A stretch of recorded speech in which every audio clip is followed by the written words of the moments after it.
Jogadores atenciosos com os fãs e com os jornalistas, nenhuma palavra. Foi assim a reapresentação do Flamengo nesta segunda-feira. Mas quem todo mundo esperava ver não apareceu. Pedro informou a diretoria do clube que, sentindo dores no rosto, precisava ir ao dentista. Foi mais um capítulo da confusão que tomou conta do vestiário do Flamengo após a vitória por 2-1 sobre o Atlético Mineiro no sábado em Belo Horizonte. O preparador físico argentino Pablo Fernandes foi demitido após agredir fisicamente Pedro, que deu queixa na delegacia e fez exame de corpo de delito. O laudo cita que Pedro disse ter levado 3 tapas e um soco no lado esquerdo do rosto. Também estiveram na delegacia, na condição de testemunhas, o meia Thiago Maia e o atacante Everton Cebolinha. O motivo da discussão foi a recusa de Pedro em sair do banco de reservas para o aquecimento, já que ele não entraria em campo. O Flamengo considerou um ato de indisciplina, passível de multa. Foi a gota d'água numa relação que vem ficando cada vez mais difícil. A todo momento o Pedro mostrava um semblante de insatisfação, quando não entrava ou quando entrava nos minutos finais. Existia sim um clima ruim da comissão técnica com o Pedro, mas nada disso justifica o que tudo aconteceu no último final de semana. Em uma rede social, Pedro escreveu que tem sido vítima de covardia psicológica nas últimas semanas. Já Pablo Fernandes se desculpou e o técnico Jorge Sampaoli, amigo de longa data e compatriota do preparador físico, se reuniu com a direção do Flamengo e decidiu continuar no cargo. Os dois trabalhavam juntos no Olympique de Marseille há 2 anos, quando Fernandes agrediu um torcedor. A crise acontece no momento crucial para o Flamengo, às vésperas do time iniciar a participação na fase de mata-mata da Copa Libertadores da América.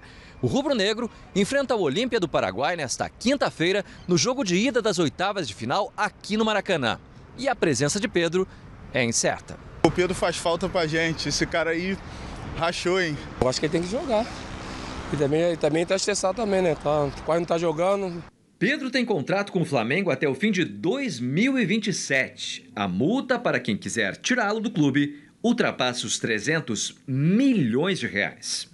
O Leandro Quesada, jornalista do Grupo Bandeirantes, disse que o Corinthians já está de olho no Pedro, inclusive tem conversas com intermediários. Hoje ele treinou no Flamengo. Ontem à noite a diretoria do clube rubro-negro se reuniu com representantes do jogador e depois o próprio Marcos Braz foi à casa do Pedro para conversar com ele, que já voltou aos treinos hoje. Então o clima tá ruim, o clima não tá bom não lá no Flamengo, Boginho. A situação ela é muito delicada.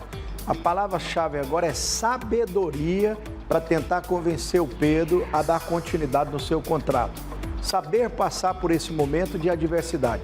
Muita gente já havia antecipado isso. Com a volta do Bruno Henrique, que o Pedro perderia espaço novamente.